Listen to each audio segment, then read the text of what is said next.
ഹ്രസ്വ സന്ദർശനത്തിനായി UAE-യിലെത്തിയ പ്രധാനമന്ത്രി നരേന്ദ്രമോദിക്ക് രാജകീയ വരവേൽപ്പ്.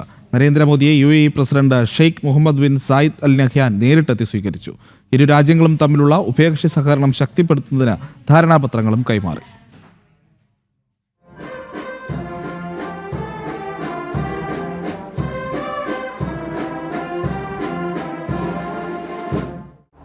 രാവിലെ പ്രാദേശിക സമയം 11:20 ഭാരതത്തിന്റെ പ്രധാനമന്ത്രി നരേന്ദ്രമോദി അബുദാബിയിൽ വിമാനമിറങ്ങിയത്.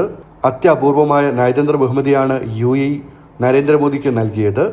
അദ്ദേഹത്തിന്റെ വിമാനം UAE വ്യോമ അതിർത്തിയിൽ പ്രവേശിച്ചപ്പോൾ തന്നെ വ്യോമസേനയുടെ അത്യാധുനിക F-16 വിമാനങ്ങൾ അകമ്പടിയായി വിമാനത്തിന് ഇരുവശത്തു നിന്നിരുന്നു.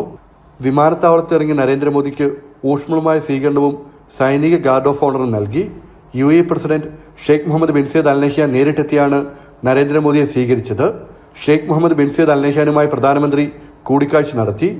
UAEക്ക് നേരെ ഇറാൻ നടത്തിയ ആക്രമണങ്ങളെ നരേന്ദ്രമോദി അപലപിച്ചു. ഒരു തരത്തിലും അംഗീകരിക്കാൻ കഴിയില്ലെന്നും രാജ്യസുരക്ഷയ്ക്കും ഐക്യത്തിനും പരമാധികാരത്തിനും UAE എടുക്കുന്ന നടപടികൾ സ്വാഗതം ചെയ്യുന്നുവെന്നും പ്രധാനമന്ത്രി പറഞ്ഞു. भारत हर परिस्थिति में UAE के साथ कंधे से कंधा मिलाकर खड़ा है और आगे भी खड़ा रहेगा. जल्द से जल्द शांति और स्थिरता की बहाली के लिए भारत हर संभव सहयोग देने के लिए तैयार है.